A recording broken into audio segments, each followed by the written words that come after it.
Hello friends, welcome to TNPSC through channel channel. இந்த வீடியோவில் நம்ம என்ன பார்க்க போறோம்னா, குரூப் 2 அண்ட் குரூப் 2A சர்வீஸ்க்கான நோட்டிஃபிகேஷன் வந்து டிஎன்பிஎஸ்சி ரிலீஸ் பண்ணியிருக்காங்க. என்னைக்கு வந்து ரிலீஸ் பண்ணியிருக்காங்கன்னா 20/6/2024 அன்னைக்கு ரிலீஸ் பண்ணியிருக்காங்க. இதுக்கு முன்னாடி வந்த நோட்டிஃபிகேஷன்ல வந்து எக்ஸாம் வந்து அதாவது குரூப் 2க்கான ப்ரிலிமினரி எக்ஸாம் வந்து செப்டம்பர் 28 இருந்ததை இப்போ வந்து செப்டம்பர் 14 அப்படின்னு மாத்திருக்காங்க. இதுதான் வந்து பெரிய அப்டேட் இந்த TNPSC group 2 and group 2A சர்வீஸ்க்கான ப்ரிலிமினரியில. அடுத்து வந்து இந்த வீடியோ வந்து யார் கண்டிப்பா பார்க்கணும்னா, டைப் அப்புறம் வந்து ஷார்ட் ஹேண்ட் வந்து போத் ஹையர் வந்து முடிச்சிருப்பாங்க. ரெண்டுத்துலயுமே வந்து போத் ஹையர் வந்து முடிச்சவங்க கண்டிப்பா பார்க்கணும். இதை விட்டவங்க அடுத்து வந்து கண்டிப்பா யார் பார்க்கணும்னா, டைப்லயும் ஷார்ட் ஹேண்ட்லயும் ஒரு ஹையர் ஒரு லோயர் இல்லாட்டி எதுலயாவது ஒரு லோயர், டைப்லயும் ஒரு லோயர் ஷார்ட் ஹேண்ட்லயும் ஒரு லோயர் இருக்கிறவங்க கண்டிப்பா பார்க்கணும். ஏன் சொல்றேன்னா, அதுக்கான வேகன்சி வந்து கொடுத்துருக்காங்க. அதுதான் வந்து நம்ம ஸ்டெப் பை ஸ்டெப்பா பார்க்க போறோம். ஃபர்ஸ்ட் வந்து டேட் ஆஃப் நோட்டிஃபிகேஷன் வந்து 26/2024. அடுத்து வந்து லாஸ்ட் டேட் வந்து என்னைக்குன்னா 19/7/2024 12 மணி மதியானத்துக்குள்ள அப்ளை பண்ணிடணும். அடுத்து வந்து ஏதாவது கரெக்ஷன் இருந்துச்சுன்னா அப்ளிகேஷன் கரெக்ஷன் விண்டோ பீரியட் வந்து 24/7/2024 இருந்து 26/7/2024 வரைக்கும் கரெக்ஷன் ஏதாவது இருந்தால் பண்ணிக்கலாம். Date and time of films வந்து என்னைக்குன்னா 14/6/2024 காலைல 9:00 இருந்து மதியம் 12:30 மணி வரைக்கும் நடக்கும். அதாவது குரூப் 2 குரூப் 2A ரெண்டு பேத்துக்குமே பிலிம்ஸ் வந்து ஒரே எக்ஸாம் தான். மெயின்ஸ்க்கு தான் வந்து தனித்தனி சிலபஸ் வந்து இருக்கும். அது வந்து தனியாக பார்ப்போம். மெயின்ஸ் வந்து கிட்டக்கு நெருங்குறப்போ அந்த மெயின்ஸ்க்கான சிலபஸ், மெயின்ஸ்க்கு வந்து எப்படி ப்ரிப்பேர் பண்ணோம் அது வந்து பார்ப்போம். இப்போ வந்து ப்ரிலிமினரிக்கு மட்டும் பார்ப்போம். அதுவும் வந்து யார் வந்து முக்கியமாக பார்க்கணும்னா, போத் ஹையர் அப்புறம் வந்து ஒரு ஹையர் டைப்பிங் இல்லாட்டி ஒரு ஹையர் ஷார்ட் ஹேண்டில் முடிச்சவங்க வந்து கண்டிப்பாக பார்க்கணும். அடுத்து வந்து ஹவு டு அப்ளை, இதுதான் வந்து கண்டிப்பாக உங்களுக்கு வந்து தெரிஞ்சிருக்கும். அடுத்து வந்து குரூப் 2 சர்வீஸ்க்கான வேகன்சி கொடுத்துருக்காங்க. இதான் வந்து அப்படியே கொஞ்சம் கொஞ்சமாக பார்த்துக்குங்க. அடுத்து குரூப் 2A வேகன்சி கொடுத்துருக்காங்க. குரூப் 2 பார்த்தோம். அடுத்து குரூப் 2A. இதில் வந்து நாங்கள் போத் ஹையர் வந்து சொன்னல, அவங்க வந்து இந்த போஸ்ட்டுக்குனா வந்து எலிஜிபிளாக இருப்பாங்க. Personal assistant to the chairman and managing director. இந்த போஸ்ட்டுக்கு வந்து கண்டிப்பாக வந்து அவைலபிளாக இருப்பாங்க. அவங்க வந்து கண்டிப்பாக சூட் ஆவாங்க. ஆனால் ஒரே வேகன்சி தான். அடுத்து வந்து அது மாதிரி 2-3 போஸ்டிங் இருக்கு. நான் வந்து கீழே வந்து சொல்றேன். இந்த அசிஸ்டன்ட் இருக்குல்ல, இதுல வந்து சில போஸ்ட். அப்புறம் வந்து இந்த பர்சனல் கிளர்க், இது வந்து போத் ஹையர் வந்து முடிச்சிருக்கணும். டைப்பிங்லையும் ஸ்டெனோலையும் போத் ஹையர் முடிச்சிருந்தா இந்த செக்ரட்டரியேட்ல தமிழ்நாடு செக்ரட்டரியேட் சர்வீஸ்ல வந்து 121 போஸ்டிங் இருக்கு. இதுல வந்து கண்டிப்பா கிடைச்சிரும்னு நினைக்கிறேன். Group 2A. அப்புறம் வந்து அசிஸ்டன்ட் அந்த போஸ்டிங் கிடைக்கும். அது வந்து கீழே வந்து கொடுத்துருக்காங்க. எலிஜிபிலிட்டி எஜுகேஷன் குவாலிஃபிகேஷன் வந்து கொடுத்துருக்காங்க. அதில் பார்ப்போம். இது வந்து ஏஜ் லிமிட் கொடுத்துருக்காங்க. குரூப் 2க்கு வந்து ஒரு வேகன்சிக்கும் என்னென்ன age and minimum age maximum age கொடுத்துருக்காங்க. அதை அப்படியே பார்த்துக்குங்க. நம்ம வந்து இப்போ மெயினாக என்ன பார்க்க போறோம்னா, இந்த போத் ஹையர் முடிச்சவங்க, அப்புறம் வந்து ஒரு ஹையர் ஒரு லோயர் இல்லாட்டி ரெண்டுமே லோயர்ல முடிச்சவங்க என்ன வேகன்சி இருக்கு, அதான் வந்து இப்போ மெயினாக பார்க்க போறோம். இது வந்து குரூப் 2க்கான ஏஜ் லிமிட் வந்து கொடுத்துருக்காங்க.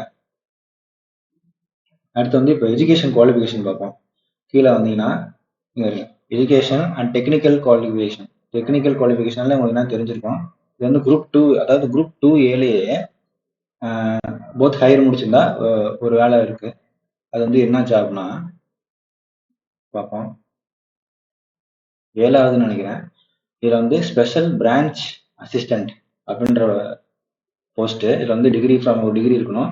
அப்புறம் வந்து ப்ரிஃபரன்ஸ் யாருக்கு வந்து கொடுப்பாங்கன்னா, அதான் நான் சொன்னல, ஒரு லோயர் கிரேட் இருக்கிறவங்க, அதாவது டைப்பிங்லயும் ஷார்ட் ஹேண்ட்லயும் அட்லீஸ்ட் வந்து ஒரு லோயர் கிரேட் வந்து கண்டிப்பா இருக்கணும் அப்படின்னு சொல்லியிருக்காங்க. Preference will be given to those who have passed the government technical examination in typewriting and shorthand at least by the lower grade. அதாவது லோயர் கிரேட் இருந்து டைப்பிங் ஷார்ட் ஹேண்ட்ல வந்து லோயர் கிரேட் இருந்தாலே கண்டிப்பா வந்து இது கிடைச்சிடும். ஆனா அந்த அவங்க வந்து டைம் கொடுப்பாங்க. அந்த டைம்குள்ள நம்ம போத் ஹையர் வந்து கிளியர் பண்ணிடணும்னு சொல்லியிருக்காங்க. இதுல வந்து ஒரு கண்டிஷன் சொல்லியிருக்காங்க. person appointed to the post shall pass the government technical examination in typewriting by higher grade within the prescribed period of his her probation unless he she has already passed the SET examination. அதாவது இதுல வந்து என்ன சொல்லியிருக்காங்கன்னா, typing வந்து lower கிரேட்ல வந்து நீங்க வந்து join பண்ணிக்கலாம். லோவர் கிரேடை வச்சு நீங்க அந்த கட் ஆஃப் எடுக்கிறீங்களா, மெயின்ஸ் பிலிம்ஸ்ல வந்து பிலிம்ஸ் அண்ட் மெயின்ஸ்ல வந்து எடுக்கிற மார்க்கை வச்சு அதிகமாக மார்க் இருந்தால் நீங்கள் வந்து ஜாயின் பண்ணிடலாம். ஆனால் டைப்பிங் வந்து லோயர் முடிச்சு ஜாயின் பண்ணிடலாம். அதுக்கப்புறம் கொஞ்சம் டைம் ப்ரெஸ்கிரைப் டைம் பீரியட் வந்து கொடுப்பாங்க. கொடுக்கறதுல நீங்கள் வந்து டைப்பிங்கில் போத் ஹையர் வந்து முடிச்சிடணும்னு சொல்கிறாங்க இந்த ஜாப் பொறுத்த வரைக்கும். இந்த ஜாபுக்கும் இந்த ஸ்பெஷல் பிரான்ச் அசிஸ்டண்ட்டுக்கும் இந்த ஸ்பெஷல் பிரான்ச் அசிஸ்டண்ட்டுக்கும் ரெண்டுக்குமே இந்த காலம் 7 and 8 இருக்கிறதுக்கு இந்த இது அப்ளிகபிள் ஆகும். அடுத்து வந்து போத் ஹையர் வந்து இருக்கிறத பார்ப்போம்.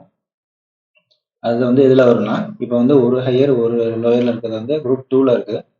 இப்போ குரூப் 2A சர்வீஸ்ல வந்து நமக்கான இந்த ஸ்டெனோ முடிச்சவங்க, டைப்பிங் முடிச்சவங்க, ரெண்டுமே முடிச்சவங்களுக்கான என்னென்ன வேகன்சி இருக்குன்னு பார்ப்போம். என்னென்ன இருக்குன்னா, இந்த பர்சனல் கிளர்க் இதை சொன்னல 19th, இது வந்து பர்சனல் கிளர்க் டிகிரி இருக்கணும். அப்புறம் வந்து pass in government technical exam, typewriting, English, Tamil and English both higher இருக்கணும். அதே மாதிரி ஷார்ட் ஹேண்ட்லையும் தமிழ் அண்ட் இங்கிலீஷில் போத் ஹையர் இருக்கணும். ஹையர் ஆர்ட்ஸ் ரெண்டுமே ஒன்று தான் இருக்கணும். அது இல்லாமல் கவர்மெண்ட் டெக்னிக்கல் எக்ஸாம் அதுதான் இங்கேயும் கொடுத்துருக்காங்க. ஷார்ட் ஹேண்டில் வந்து போத் ஹையர் இருக்குன்னு சொல்கிறாங்க. அதே மாதிரி மேலே தான் இங்கேயும் சொல்கிறாங்க. அடுத்து வந்து என்ன சொல்கிறாங்கன்னா, 4th பாயிண்ட் வந்து சிஓஏ இருக்கணும்னு சொல்கிறாங்க. சிஓஏ கண்டிப்பாக வந்து பாஸ் ஆகிருக்கணும் அப்படின்னு சொல்கிறாங்க. இந்த அதாவது ஷார்ட் ஹேண்டு, டைப்பிங்,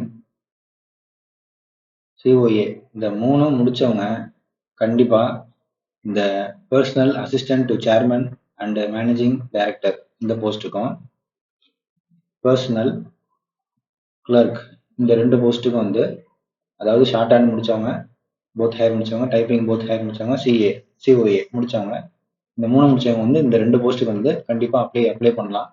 இதான் வந்து நான் சொல்ல நினைச்சேன். ஏன்னா போத் ஹையர் முடிச்சவங்க வந்து குரூப் 4 குரூப் 2லயும் வந்து அப்ளை பண்ணலாம்னு நிறைய பேருக்கு தெரியாது. தெரியாதவங்களுக்கு வந்து இது வந்து கண்டிப்பாக வந்து ஒரு விழிப்புணர்வாக இருக்கும்னு நினைக்கிறேன். அடுத்து என்ன பார்க்கலாம்னா, பிளான் ஆஃப் எக்ஸாமினேஷன். இது வந்து எப்படி வந்து எக்ஸாம் நடத்துவாங்கன்னா, ஃபர்ஸ்ட் ப்ரிலிம்ஸ் நடத்துவாங்க. அடுத்து செப்பரேட் மெயின், அதாவது 2க்கு ஒரு தனியாக ஒரு மெயின்ஸ் நடக்கும், 2Aக்கு வந்து தனியாக ஒரு மெயின்ஸ் நடக்கும். ஏன்னா இப்போ வந்து குரூப் 2A வந்து அப்ஜெக்டிவ் ஆக்கிட்டாங்க. குரூப் 2A வந்து மெயின்ஸ் அப்ஜெக்டிவ் ஆகிட்டாங்க. இவங்களுக்கு மட்டும் குரூப் 2க்குள்ள இருக்கிறவங்களுக்கு மட்டும் டிஸ்கிரிப்டிவ் இருக்கு. அடுத்து வந்து இந்த 2 முடிஞ்சோன்னா இந்த குரூப் 2ல இருக்கிறவங்களுக்கு இன்டர்வியூ இருக்கும். ஆனால் குரூப் 2Aல இருக்கிறவங்களுக்கு இந்த அப்ஜெக்டிவ் இந்த மார்க் வச்சு அடுத்து வந்து செலெக்ஷன் பண்ணுவாங்கன்னு நினைக்கிறேன் இல்லை, இதான் அப்படிதான் பண்ணுவாங்க கண்டிப்பா. அடுத்து வந்து எக்ஸாம் ஃபீ வந்து ப்ரிலிமினரி எக்ஸாமுக்கு வந்து ஃபீஸ் வந்து 100 ரூபா, மெயின்ஸுக்கு வந்து 150 ரூபா ஃபீஸ் வந்து கொடுத்துருக்காங்க. அடுத்து வந்து சிலபஸ் குரூப் 2க்கான ப்ரிலிமினரி எக்ஸாமுக்கான சிலபஸ் வந்து அதே குரூப் 4க்கு இருக்கிறதா அப்படியே வரும். ப்ரிலிம்ஸ்க்கு அப்படியே லைட்டாக பார்த்துக்குங்க. ஆல்ரெடி நீங்கள் குரூப் 4 எழுதினீங்கன்னா உங்களுக்கு இந்த சிலபஸ் வந்து கண்டிப்பாக நீங்கள் பார்த்துருப்பீங்க. அதே சிலபஸ் தான், பார்த்தாலே உங்களுக்கு தெரியும். இந்த சிற்றலக்கியங்கள், நாட்டுப்புற பாட்டு, சித்தர் பாட்டுகள் கண்டிப்பாக நீங்கள் எல்லாம் பார்த்துருப்பீங்க. குரூப் 4ல் உள்ளது அப்படியே இருக்கும். நீங்கள் 11th 12th மட்டும் கொஞ்சம் நல்லா கான்சன்ட்ரேட் பண்ணி படிக்கிற மாதிரி இருக்கும் இந்த ஃபிலிம்ஸ்க்கு. ஏன்னா 10th ஸ்டாண்டர்ட் டிகிரின்னு தான் சொல்லியிருக்காங்க. அதனால கொஞ்சம் டஃப்பாக கேட்பாங்க. ஏன்னா குரூப் 2னால கொஞ்சம் டஃப்பாக கேட்பாங்க. இந்த இங்கிலீஷ் இப்போ குரூப் 4ல் வந்து ஒன்லி தமிழ் தான் எடுத்து நம்ம செலக்ட் பண்ண முடியும். ஆனால் குரூப் 2 ஆர் குரூப் 2A வந்து நம்ம வந்து தமிழும் எடுக்கலாம், இங்கிலீஷும் எடுக்கலாம். அதனால தமிழ் உள்ளவங்க தமிழ்ல இப்போ மேலே உள்ளத சிலபஸை பார்த்துக்கோங்க. இங்கிலீஷ் உள்ளவங்க இந்த இங்கிலீஷ் கிராமர் வந்து இந்த சிலபஸ் வந்து பார்த்து படிச்சுக்கிட்டீங்கன்னா உங்களுக்கு எக்ஸாமுக்கு வந்து ஈஸியாக இருக்கும். இதுதான் வந்து சிலபஸ். அதே சிலபஸ் தான் இருக்கும். நம்ம குரூப் 4ல் பார்த்த அதே சிலபஸ் தான் இருக்கும் ப்ரிலிம்ஸ்க்கு. அடுத்து வந்து மெயின்ஸுக்கான சிலபஸ் வந்து நம்ம ப்ரிலிம்ஸ் முடிஞ்சு நம்ம பார்ப்போம். ஏன்னா இப்பயே வந்து பார்த்தா கன்ஃபியூஸ் ஆயிரும். மெயின்ஸுக்கான சிலபஸும் கொஞ்சம் ஈஸியானதான், ஆனால் ரொம்ப கவலைப்பட்டுக்க தேவையில்ல. நீங்கள் ப்ரிலிம்ஸ்க்கான சிலபஸ் மட்டும் நல்லா ஃபோக்கஸ் பண்ணி இப்போதைக்கு நீங்கள் படிச்சீங்கன்னா அடுத்து வந்து மெயின்ஸ் வந்து கண்டிப்பாக ஈஸியாக தான் இருக்கும். அதனால கண்டிப்பாக போத் ஹையர் முடிச்சவங்க வந்து கண்டிப்பாக வந்து அப்ளை பண்ணுங்க.